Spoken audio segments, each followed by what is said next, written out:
Olá, senhoras e senhores, bem-vindos a mais um AfroPython Papo Reto. Sim, senhoras e senhores, eu sou Jason Silva, o seu apresentador de todas as semanas, por enquanto, né? Até que me substituam, que eu falar muita besteira. E esse é o nosso projeto de talk show que a gente tem feito todas as sextas-feiras, conversando com pessoas extremamente interessantes para nosso enriquecimento cultural. Para continuar esse nosso objetivo e para dar sequência nesse nosso objetivo, nesse nosso sonho de conversar com o máximo de pessoas interessantes, histórias interessantes possíveis. Hoje nós vamos conversar com um mentor financeiro, palestrante e licenciado em programação neurolinguística. Vamos conversar então hoje, senhoras e senhores, com Fábio Santos. Por favor, Fábio Santos, apareça aí pra gente. Como vai, meu querido? Tudo bem? Tudo bem, cara. Isso aí, na próxima eu vou fazer o seguinte, eu vou fingir que eu tô te ligando. Aí você atende como se fosse, olá! Ótimo, ótimo, combinado. Fala boa noite pro pessoal aí, cara. Como é que você tá, velho? Boa noite para todo mundo que está acompanhando a gente. Eu estou muito bem, graças a Deus, e feliz pela oportunidade de poder bater esse papo com você, né, e com toda a sua audiência e poder contribuir do que você precisar aí para poder falar um pouco não só da minha história, mas daquilo que a gente faz. É isso aí, muito obrigado, Fábio, pela sua presença. Muito obrigado também a Marco Cruz, que está aqui nos acompanhando. Lembrando a todos que quem estiver assistindo, por favor, mandem perguntas, vai ser muito interessante. Vamos aproveitar a oportunidade de pegar todo o conhecimento com o Fábio. Então, Fábio, como você já sabe, a nossa primeira pergunta é: quem é o Fábio na fila do pão? Pois é, o Fábio na fila do pão é só mais um que está na fila. Bom, meu nome completo, né, é Fábio Santos da Silva, sou de São Paulo, capital, nasci ali no extremo leste de São Paulo, né, num bairro chamado Iguatemi, né, muito próximo ali de Cidade Tiradentes, zona leste de São Paulo. Então aqui é ZL, mano. É, então, sou filho do meio, né, da dona Vera Lúcia, e assim, eu cresci, né, venho de infância muito pobre, né, muito humilde, de pais separados, de lar disfuncional, né, mas sempre muito sonhador, né, eu sou uma pessoa sonhadora por natureza, sonho muito, e através dos sonhos que eu tive aí durante toda a minha vida, eu tive que correr atrás, né, nós que crescemos geralmente sem oportunidade, né, a gente tem que correr atrás das oportunidades, né, então a gente não pode ficar na desculpa de que eu cresci em um lar humilde ou de que eu não tive um bom colégio para poder alcançar os nossos sonhos, né, a gente tem que correr atrás, onde não há oportunidade a gente cria, né, e foi o que eu fiz, né, eu sou pós-graduado em negócios pela FGV, sou licenciado em relações internacionais, estudei a minha licenciatura no exterior, né? Vivi 10 anos fora do Brasil, de 2002 até 2012, né? Vivi 6 anos no México, sou cidadão mexicano, estudei Legal. lá, e depois eu mudei para a Europa, vivi mais 4 anos ali me casei, tive o Daniel, né? E depois de outros 4 anos ali, fazendo 10 anos no total, eu voltei para o Brasil, trabalhava numa petroquímica multinacional, fui transferido por essa empresa para trabalhar no Brasil, e depois disso, 8 anos depois, eu decidi abandonar a vida corporativa, né? Eu era gerente de atendimento de Customer Service Internacional, decidi abandonar para me dedicar 100% à educação financeira, que é uma paixão que eu sempre tive, né? E já faz aí alguns anos que eu atuo, mas de forma realmente assim, sabe, dedicada 100%, né?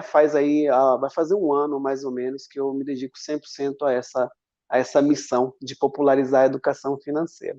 Que legal, cara. Parabéns pela sua história. Muito, muito Ah, bom obrigado. saber que alguém que saiu do fundo da Zona Leste conseguiu construir tanta coisa interessante assim. Fábio, fala aí pra gente o que faz um mentor financeiro? Porque não é só um consultor, é um mentor financeiro.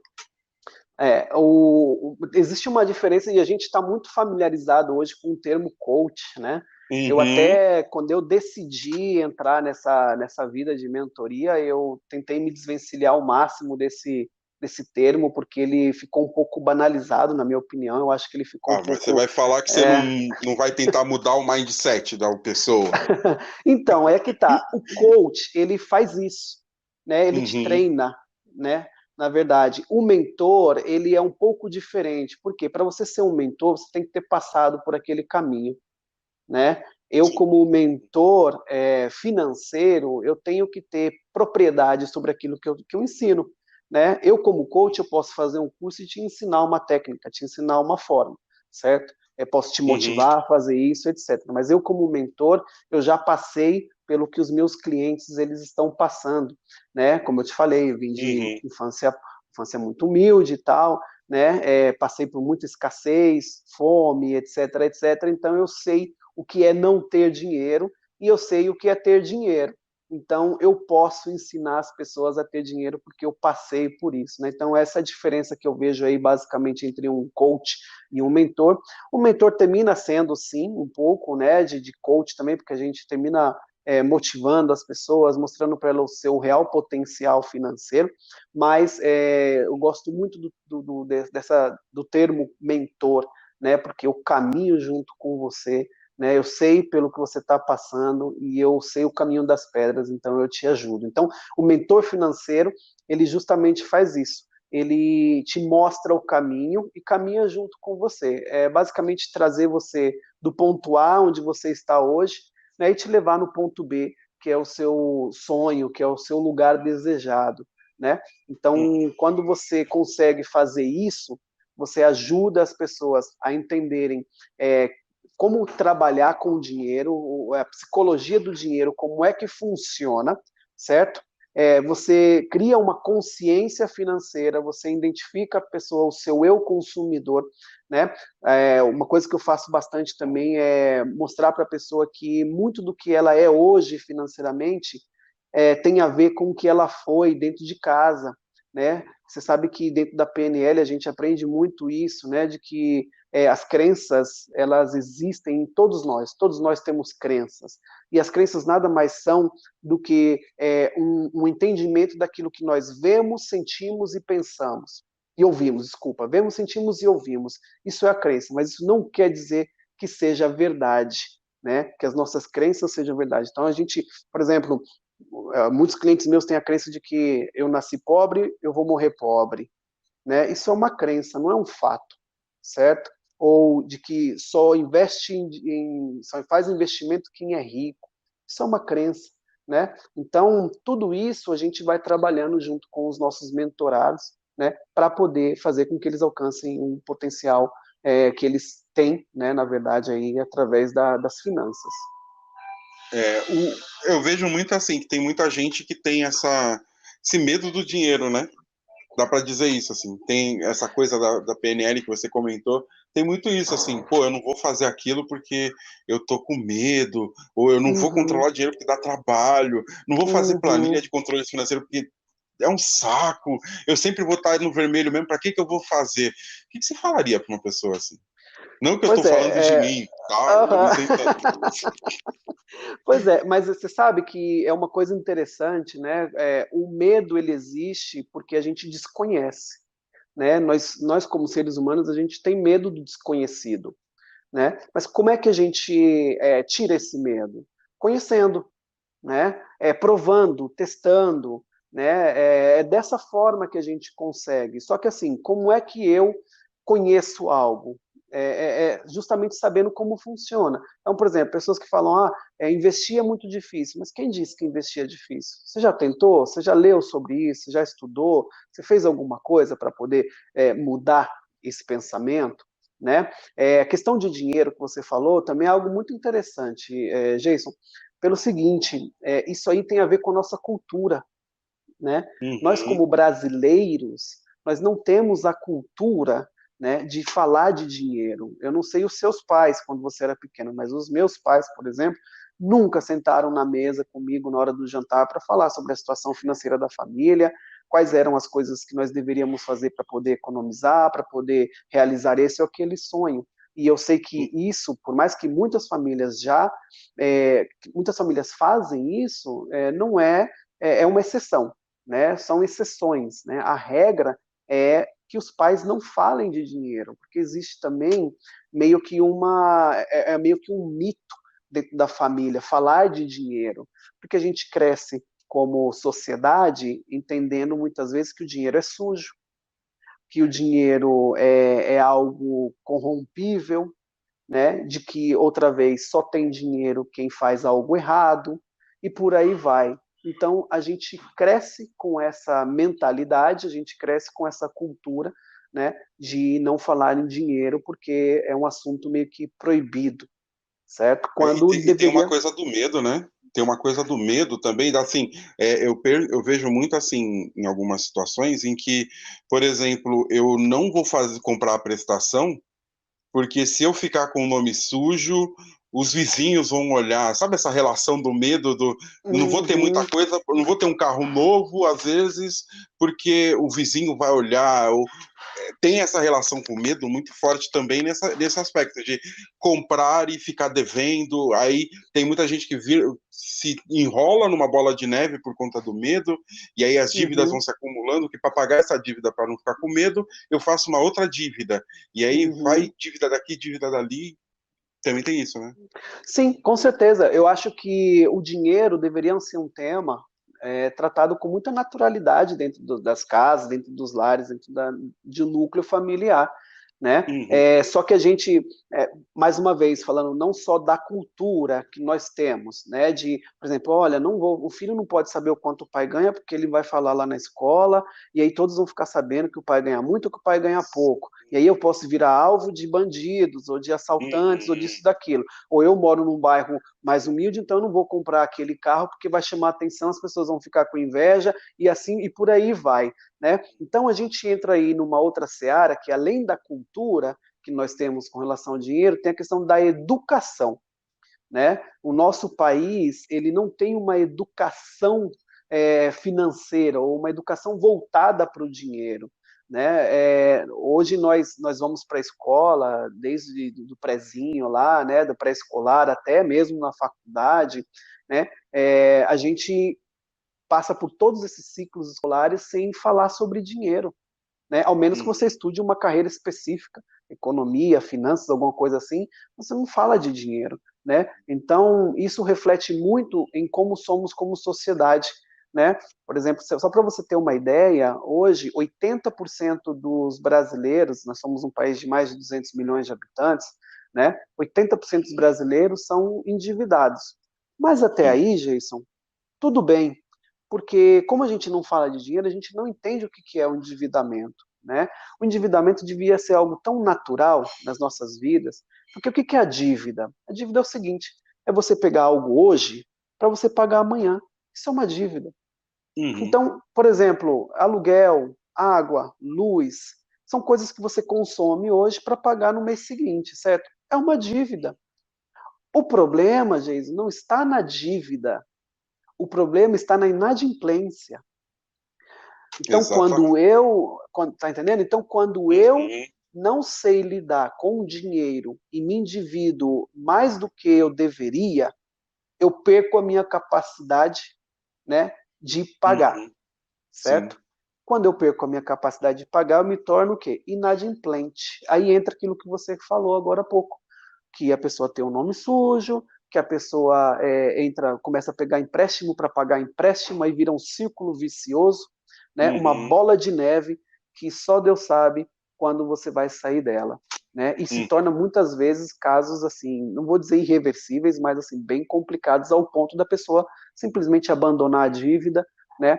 E ficar realmente com o nome sujo. Mas essa cultura do nome sujo também é muito interessante, né? É. Porque quem que se preocupa com o nome? Pessoa que precisa de crédito, a pessoa que precisa de dinheiro, a pessoa que precisa comprar algo parcelado, que é a grande maioria dos brasileiros. né? Tem cliente meu que fala, olha, eu estou com o nome sujo. Eu falo, graças a Deus está com o nome sujo. Sabe por quê?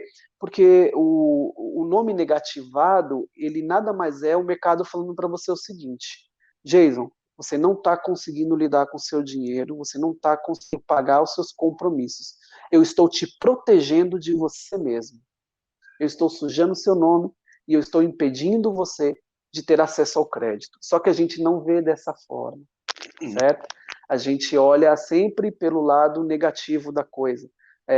Tanto é que o nome é sujo, né? Eu sujei o nome, né? Mas na verdade você tem uma restrição ao crédito, né? Olha, o meu crédito foi restringido, né? Porque eu não consigo lidar com o meu dinheiro, eu não consigo lidar com os meus compromissos.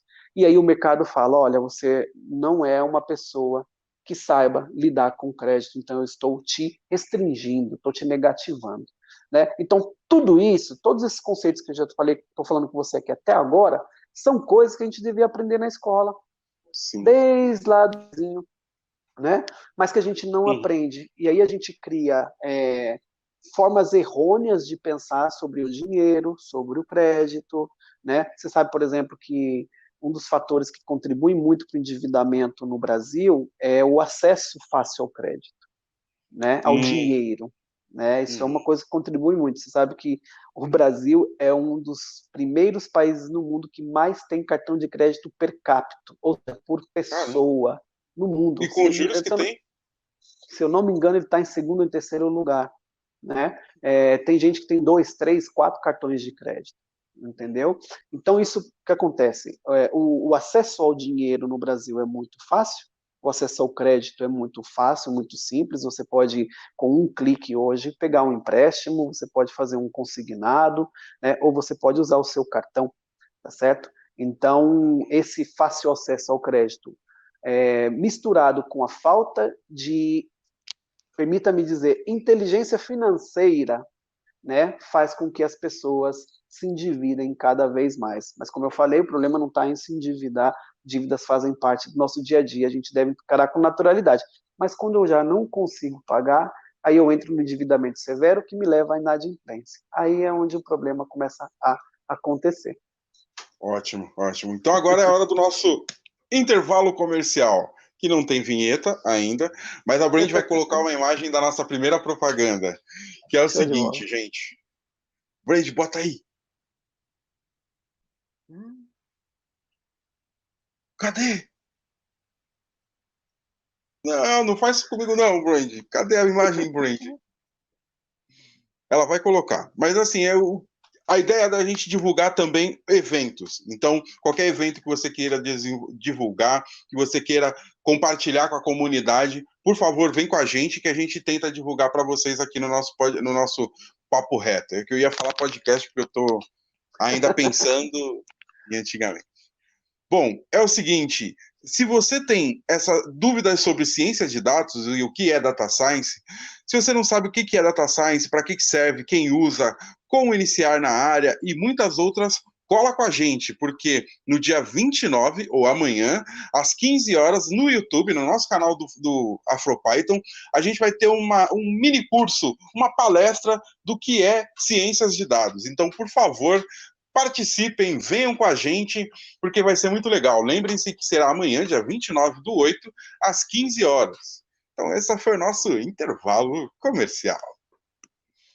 Voltando, agora nós temos perguntas, hein, Fábio? Agora é o momento em que a gente vira a chave e deixa o público interagir com a gente, que até então foram as minhas perguntas mesmo, que às vezes não tem muito a ver. Vamos lá, a primeira pergunta é do Marco Cruz. Beleza, E ele Marco. perguntou assim: Fábio, existe uma fórmula mágica de ganhar dinheiro sem muito esforço? Olha, Marco, se chama loteria, né? Boa. Se chama loteria ou formas ilícitas, né? A gente tem aí vários governantes que poderiam nos dar aulas, né, sobre como ganhar dinheiro desse jeito. Mas uma coisa, Marco, eu gostei muito da sua pergunta, porque é algo que também tem muito a ver com a nossa cultura como brasileiros, né? Nós somos muito imediatistas. Nós não sabemos e não queremos esperar, certo? E uma coisa que eu sempre falo para os meus clientes é o seguinte: o que nos enriquece não é o dinheiro, O que nos enriquece é o tempo, certo? O tempo é a unidade de medida mais importante que existe, ok?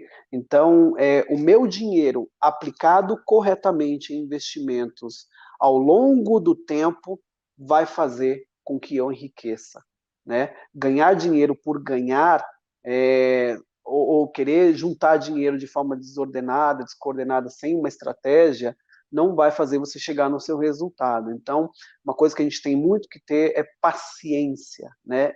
É deixar o tempo trabalhar o seu dinheiro, né? É o tempo e os juros compostos. Próxima pergunta é de Ailton Filho. E aí ele perguntou: que dica você daria a quem está começando e pensa em planejar suas finanças?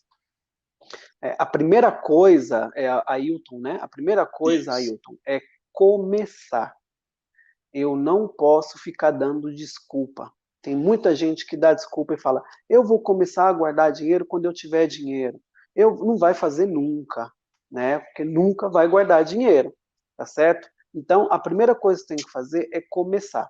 A segunda coisa é você avaliar como está a sua situação atual, tá certo? Você usou uma palavra-chave aí, planejar. Planejamento é tudo, tá certo? Quando eu me planejo, eu consigo antever as coisas que vão acontecer, eu consigo me preparar, né? Mas a gente não tem essa cultura de, por exemplo, fazer orçamento familiar, fazer orçamento mensal, orçamento anual, né, dos nossos gastos. A terceira coisa que eu acho muito, muito, muito importante, a gente entender o conceito do fluxo de caixa. Ailton, qual que é o conceito do fluxo de caixa? É receita menos despesa, tá certo? Eu nunca posso gastar mais daquilo que eu ganho. E isso é um grande problema em nós brasileiros.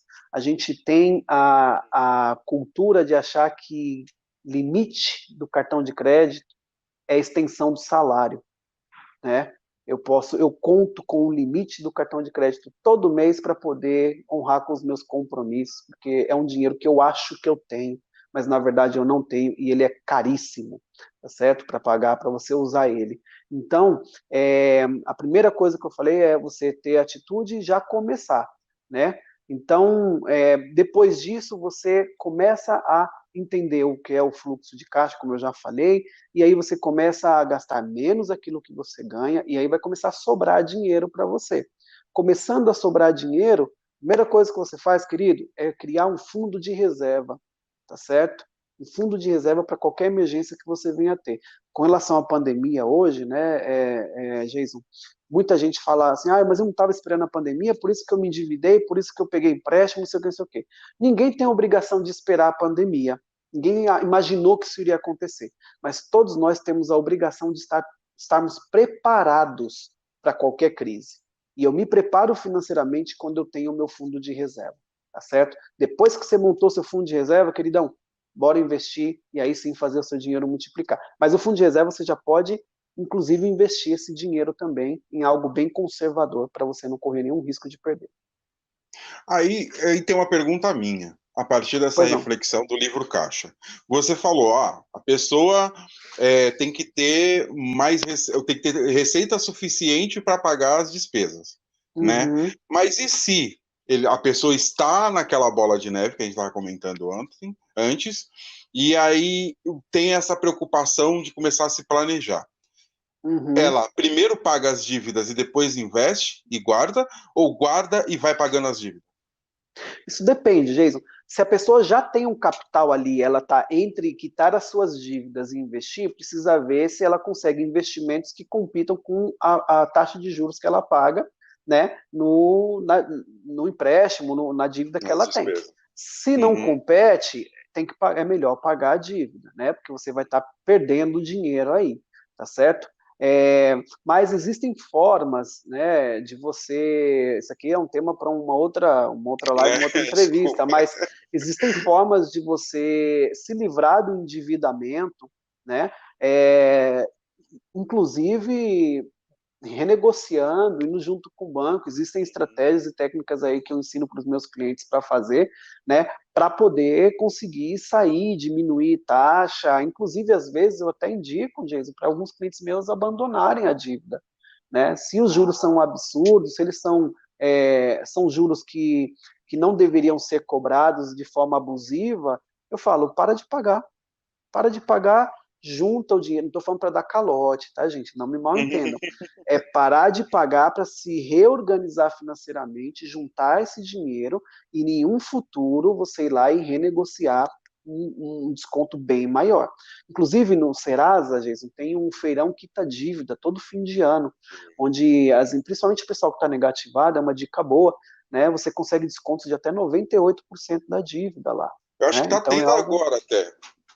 Então, agora eles estão adiantando, né, por causa disso, Uhum, por causa da pandemia e tudo, então tem que sempre sim. ficar de olho nessas oportunidades aí. Uhum. Temos mais uma pergunta, vamos lá. Pois É não. de Rosimeire de Castilho. Ela colocou assim: o que fazer para mudar essas crenças limitantes? Quando a gente estava falando, né, da Uhum.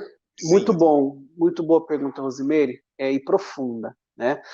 Como eu falei, as crenças, elas são resultados daquilo que a gente vê, ouve e sente, né? Na nossa tenra idade ali, quando a gente é criança, quando a gente está, né? A primeira coisa que a gente tem que fazer é racionalizar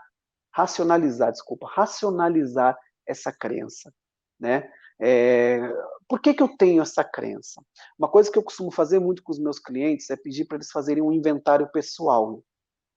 Você, à noite, antes de dormir, faz uma reflexão, volta no tempo, pensa na sua vida como ela era junto com seus pais, né? Quais eram os gatilhos ali que te levaram a ter essa crença, entendeu? E aí você começa a racionalizar isso.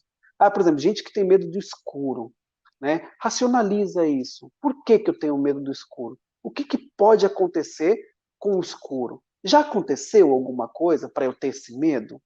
Tá certo? Então, quando a gente consegue entender e racionalizar os nossos medos e as nossas crenças, fica muito mais fácil da gente atacá-las. Outra coisa também que eu acho muito bacana de se fazer, Rosemary, é você atacar os gatilhos. Ou seja, o que me motiva a ter essa crença, tá certo? Não a crença em si, mas o que me motiva a ter essa crença, entendeu? Por exemplo, a pessoa fala, eu não invisto porque eu não tenho dinheiro. Mas espera aí, isso é uma crença, certo? Por que você não tem dinheiro?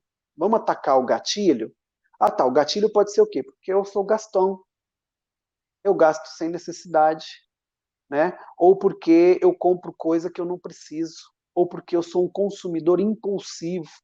Esses são os gatilhos que eu vou atacar, entendeu? E daí a gente tem outros gatilhos que vão, É isso que eu ia né, falar. entender? Por Mais exemplo, eu profundos, sou né? mais Eu sou profundos, aí gastão você vai. porque quais são os gatilhos da Exato. segregação? Você sabe que eu trabalhei muitos anos no corporativo e a gente tinha muitas métricas de qualidade. Vocês que são de TI, vocês também conhecem muitos KPIs, né? Vocês sabem que as métricas de qualidade elas são importantes para qualquer processo.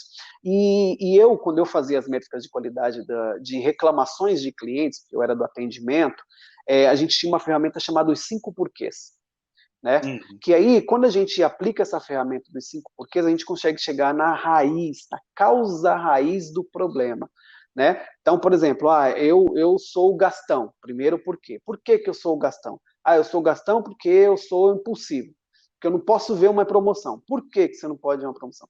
Porque eu acho que eu tenho que ter tudo. Por que você acha que tem que ter tudo? Até você chegar, né, na Uhum. causa raiz daquele problema, ou no gatilho daquele problema. Então, se a pessoa é impulsiva e ela vai no shopping, ela não pode ver uma placa de liquidação ali como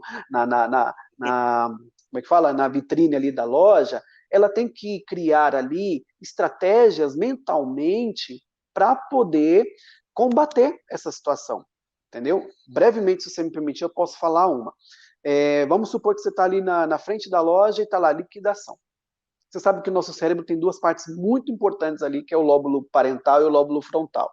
O lóbulo parental ele é responsável pelas emoções.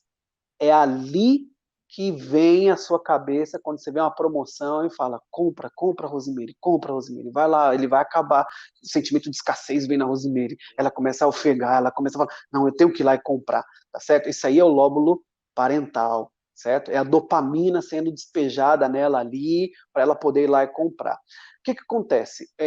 O nosso cérebro, ele trabalha dessa forma e não deixa o lóbulo frontal, que é o responsável pela nossa razão, né, reagir. Então, uma coisa que eu falo sempre para meus clientes, quando você chegou em algum lugar que você se sentiu tentado a comprar no shopping, dá uma volta no shopping. Dá só uma volta, tá certo? Quando você dá essa voltinha, você dá tempo do seu lóbulo frontal reagir. E aí você começa a raciocinar, você começa a pensar, será que eu preciso disso? Será que não é muito caro? Eu não vou conseguir pagar? E aí, geralmente, Rosemary, geralmente as pessoas desistem da compra, tá certo? Então, Hum, ataca os gatilhos, começa a pensar e raciocinar é, é, trazer ali, no fundo das coisas, o porquê que isso acontece, né? Quando a gente fala das crenças. Vai te ajudar. ótimo, ótimo. Legal. Temos mais um comentário da Luimar Santana. Ela colocou assim, Comentáriozão. comentáriozão esse. Boa noite, parabéns, Jason. Não é que eu falei, chamei ela porque ela me elogiou, não. Pelo comando da interlocução e Fábio, parabéns pela história. O que diria para quem vem da realidade parecida com a sua, que deseja juntar dinheiro? Isso é ótimo, hein? Lu, obrigado. Olha, eu vou falar por experiência própria, tá? Não estou falando aqui de técnica agora, não estou falando de coração aberto. Sonhar, tá?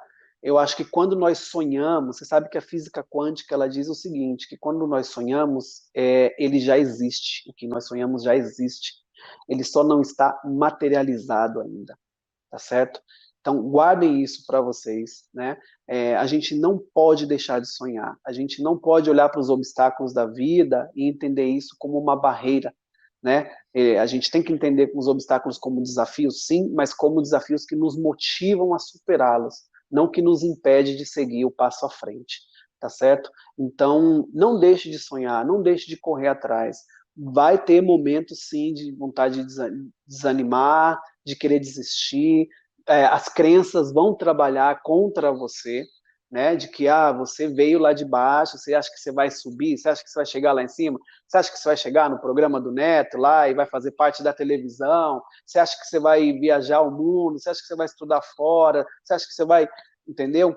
Tudo isso são as crenças e aquela nossa vivência do pobre que nunca vai ter nada, que vai querer aí impedir a gente de alcançar os nossos objetivos. Então, sonhe sempre e corra atrás. Que ótimo, cara. Parabéns, parabéns pela sua história. E aqui sim, eu acho que a gente está meio que caminhando para o final. E aí eu queria que você passasse os seus contatos, falasse um pouco mais de como a gente entra em contato com você, de que forma que a gente pode aproveitar um pouco mais do seu conhecimento também, dos seus serviços também, como Não, mentor. bacana. Primeiramente, te agradecer pela oportunidade, foi um bate-papo muito Eu gostoso, tanto é agradeço, cara. que voou, né? Passou muito Percebemos. rápido e muito obrigado, né? Bom, eu tenho ali, quero convidar o pessoal que está assistindo para me acompanhar ali todo domingo na Rede TV, né? No programa do É da Gente, conduzido pelo Netinho de Paula. Né? Eu tenho ali o meu quadro, né? De dicas de finanças pessoais. E também tem o meu Instagram, que é Fábio Santos AGC Oficial. Ali eu sempre estou postando meu conteúdo, minhas dicas, né, pelo IGTV. Tem também o meu canal do YouTube, que é Fábio Santos A Grande Colheita. Né? Ali, para quem está começando, quer conhecer sobre investimentos, tem muitos vídeos ali. Eu tenho mais de 70 vídeos ali para pessoas principiantes, que não conhecem e não sabem sobre investimento, então é um bom pontapé inicial, tá certo? E por último, eu queria Fala do livro, só, cara. Pensei então, que você ia mostrar. eu sou escritor de primeira viagem, né, Geis? Então, uma outra lição aí que a gente tem de vida, né? Nessa pandemia, as pessoas ficam muito buscando desculpas, né? Da pandemia e tal. Tem aquela história de quem chora e quem vende lenço para quem chora, né? Então, que sejamos todos nós aqueles que vendem lenço, né? Durante a pandemia eu escrevi esse livro, comecei a escrever em janeiro, né? Eu terminei de escrevê-lo no mês de abril, e ele está saindo agora, né? Ele vai ser lançado na primeira quinzena de setembro. O livro se chama O ABC da Educação Financeira. É um guia de bolso, Jason, para quem quer aprender sobre não só sobre investimentos, mas sobre dinheiro, sobre como funciona a nossa mente com relação a tudo isso. Eu uso o abecedário brasileiro para explicar e conceitos de educação financeira, tá certo? Ah, Então é um livro bem bacana, assim, no sentido dele ser bem fácil de se ler, ele tem 100 páginas, né? Quem gosta de ler consegue ler o livro aí em 2, 3 horas, né? E vai trazer bastante enriquecimento aí, não só de entendimento do que é as finanças pessoais, mas também como a nossa mente trabalha e como a gente pode combater, né, essas coisas que acontecem na nossa mente que querem impedir a gente de crescer, tá bom? já tá convidado para voltar aqui só para falar do livro. Vai ser Ah, um programa bacana. inteiro só do livro. Vamos falar, não vamos Agradeço. falar todas as letras do alfabeto, mas pegar Aham, algumas letras, conversar, falar um pouco mais do tema. Tá claro que sim. convidado. Já vamos pegar nossa Obrigado, agenda obrigado. aqui. Show de Gente, bola. então é isso. Fábio, mais uma vez, muito obrigado. Obrigado pela disponibilidade, porque eu te chamei na terça, hoje você já está aqui super disposto e o papo fluiu grandiosamente. Eu só tenho a te agradecer. O entrevistado é fantástico, você é uma referência, sim, e é uma história de sucesso e uma história bonita para todo mundo se espelhar, sim.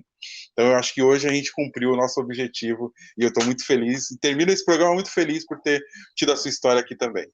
Gente, Não, é isso. bacana. Muito obrigado. Muito obrigado a todo mundo que comentou no nosso bate-papo aqui. A Érica Zanovelli, a Darlene também comentou. Todo mundo que comentou, muito obrigado. A Ailton por perguntar. Rosimeire também por mandar pergunta e Marco. Gente, é isso. Muito obrigado. É isso aí, pessoal. E hoje, só amanhã agora, galera. Valeu, muito obrigado. Tchau, tchau. Obrigado, tchau, tchau.